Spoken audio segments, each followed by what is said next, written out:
क्या बिना कोर्ट कचहरी जाए आप अपनी जमीन से कब्जा हटवा सकते हैं? आइए आज की इस वीडियो में हम विस्तार से बात करेंगे और साथ ही बात करेंगे कि सुप्रीम कोर्ट ने जमीन के ऊपर या जमीन के मामले पर कुछ महत्वपूर्ण फैसले सुनाए हैं। उसके बारे में भी चर्चा करेंगे, लेकिन आपसे गुजारिश है कि इस वीडियो को आप लोग अगर पूरा देखेंगे तो आपकी समझ में सारी बात आ जाएंगी। अगर आप लोग इस वीडियो को पूरा नहीं देखेंगे तो आपकी समझ में ये बात इतनी जल्दी आने वाली नहीं है। अगर आप लोग मेरे इस यूट्यूब चैनल के पहले ही सब्सक्राइबर हैं तो आपसे गुजारिश है कि इस वीडियो को लाइक कर दें, और पहली बार अगर आप लोग इस यूट्यूब चैनल पर आए हैं तो कृपया चैनल को सब्सक्राइब कर लें।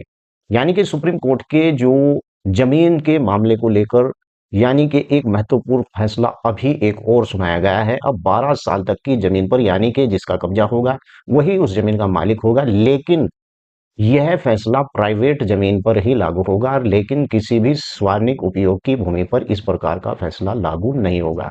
लेकिन इसके अलावा कोर्ट ने यह भी बता दिया है सुप्रीम कोर्ट के द्वारा कि कोई भी व्यक्ति अगर 12 साल तक किसी जमीन पर यानी कि कब्जा किए हुए है तो उस जमीन का मालिक उसे ही माना जाएगा। और मैंने इसके ऊपर बहुत सी वीडियो बना रखी हैं। आप चाहे तो मेरे इस यूट्यूब चैनल के अंदर जाकर जमीन से संबंधित किसी भी प्रकार का कोई मैटर है तो उस पर मैंने सभी टॉपिक पर वीडियो बना रखी है।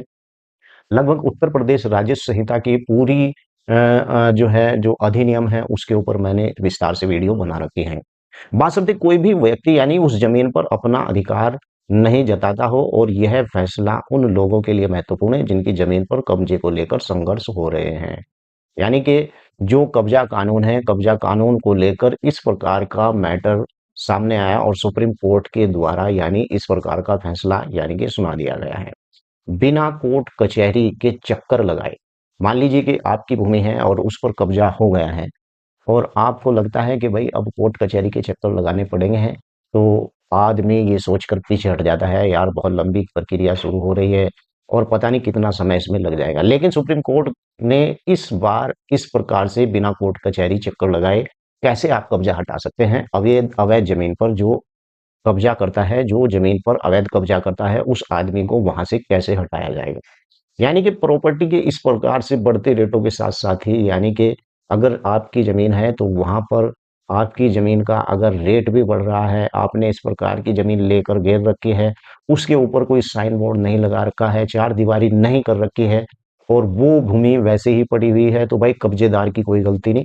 कब्जेदार इस प्रकार के मैटर पर अगर आप जमीन को खुला रखेंगे तो कब्जेदार उस पर कब्जा करेगा। मैंने इस पर वीडियो बना रखी है कि अगर आपकी इसी प्रकार की कोई भूमि है तो कब्जेदार कब्जा होने से इस प्रकार की भूमि को आप बचा सकते हैं। यानी इस प्रकार से अगर रेट बढ़ रहे हैं तो ऐसे बहुत से मामले सामने आ रहे हैं।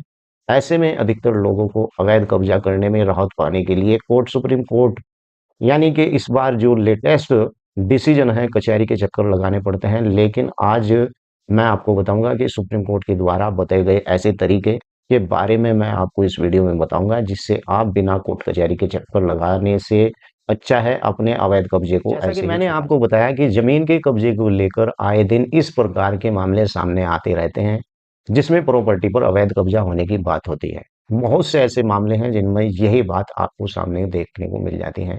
और पिछले कुछ सालों से तो यानी प्रॉपर्टी पर अवैध कब्जे के मामले बहुत ज्यादा बढ़ चुके हैं, क्योंकि जमीन के रेट यानी आसमान छू रहे हैं और इसी वजह से यानी कि मामले की सुनवाई करते हुए कोर्ट ने साल दर साल लग जाते हैं अगर जमीन पर कब्जा हो जाता है।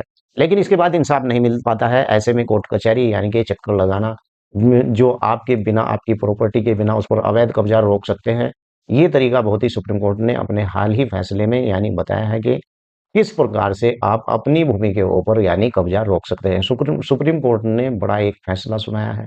चलिए क्या है ये फैसला जो आप खुद ब खुद बिना कोर्ट कचहरी के चक्कर लगाए अपनी भूमि की हिफाजत कोर्ट ने हाल ही में यानी प्रॉपर्टी पर अवैध कब्जे के संबंध में एक अहम फैसला सुनाया। कोर्ट ने फैसले में बताया कि आप अपनी प्रॉपर्टी कब्जादारियों को बिना अदालत जाए, जी हाँ बिना अदालत जाए, उसका कब्जा वहां से हटा सकते हैं।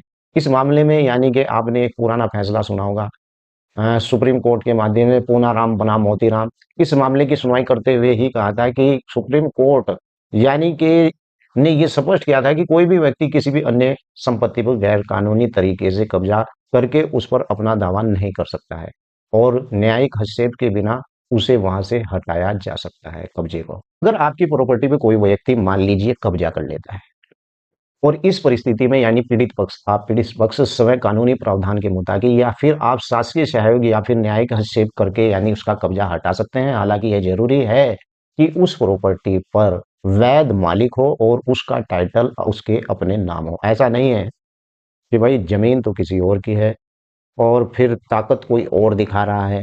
वही व्यक्ति उस भूमि के ऊपर अपने बल से जिसके नाम वो जमीन है, जो उस जमीन का टाइटलदारी है, वो उस भूमि से प्रशासनिक मदद लेकर उस व्यक्ति को वहां से हटा सकता है बिना कोर्ट कचहरी जाए। 12 साल के बाद हटाया जा सकता है कब्जा। अब ये भी बात है, मान लीजिए अगर उसे 12 साल हो जाते हैं उस जमीन पर कब्जादार को, तो क्या जो व्यक्ति बिना कोर्ट कचहरी जाए कब्जा हटवा सकता है? सुप्रीम कोर्ट ये कहता है अगर उसे व्यक्ति को 12 साल हो गए हैं कब्जा हटवाने का। यहाँ पर सुप्रीम कोर्ट के द्वारा यह भी कहा गया है कि अगर निजी भूमि पर किसी व्यक्ति का 12 साल से कब्जा है तो 12 साल का कब्जा धारक भी उस भूमि का मालिक कहलाएगा। अब चलिए मैं बताता हूँ कि 12 साल के बाद भी हटाया जा सकता है ऐसा अवैध कब्जा। सुप्रीम कोर्ट ने पूनाराम बनाराम मोतीराम एक मामला सामने आया था सुप्रीम कोर्ट में, और इस मामले में सुप्रीम कोर्ट ने इस बात को स्पष्ट किया था कि अगर आपके पास कोई प्रॉपर्टी टाइटल है तो आप 12 साल के बाद भी शासकीय सहयोग से यानी कि पुलिस की मदद से, राजस्व की मदद से अपनी प्रॉपर्टी से कब्जा हटवा सकते हैं। इसके लिए आपके अदालत में मुकदमे को दायर करने की कोई जरूरत नहीं है।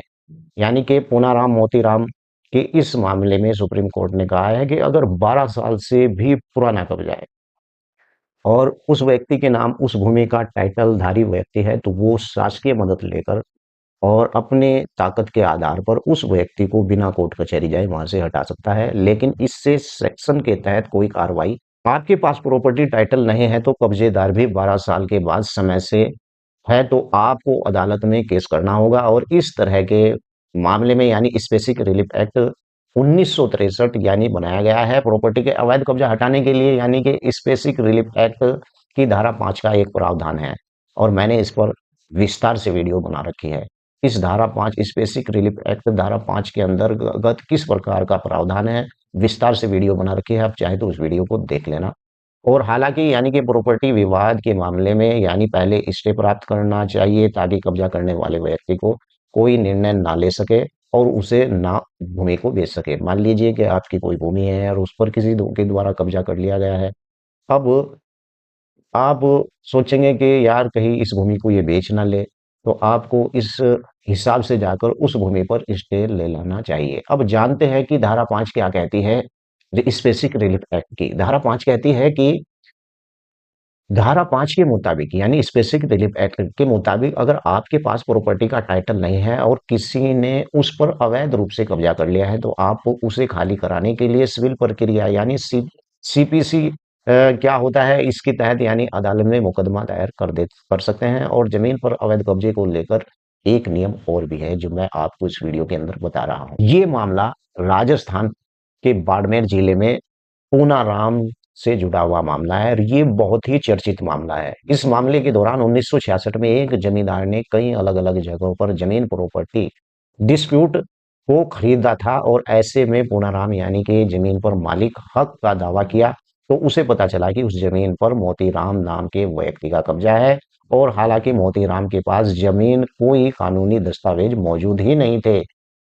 और ऐसे मामले में यानी कि राजस्थान हाई कोर्ट ने कब्जा छुड़ाने के लिए यानी कि कोर्ट में याचिका दायर की थी और ये पूनाराम का मामला के ऊपर बहुत ही अच्छा सुप्रीम कोर्ट के द्वारा और हाई कोर्ट के द्वारा यानी कि मामला सुनाया गया था और याचिका दायर की और ट्रायल यानी कि ट्रायल कोर्ट में पूनाराम के पक्ष में फैसले को सुनाते हुए मोतीराम और जमीन खाली करने के आदेश दिए गए थे।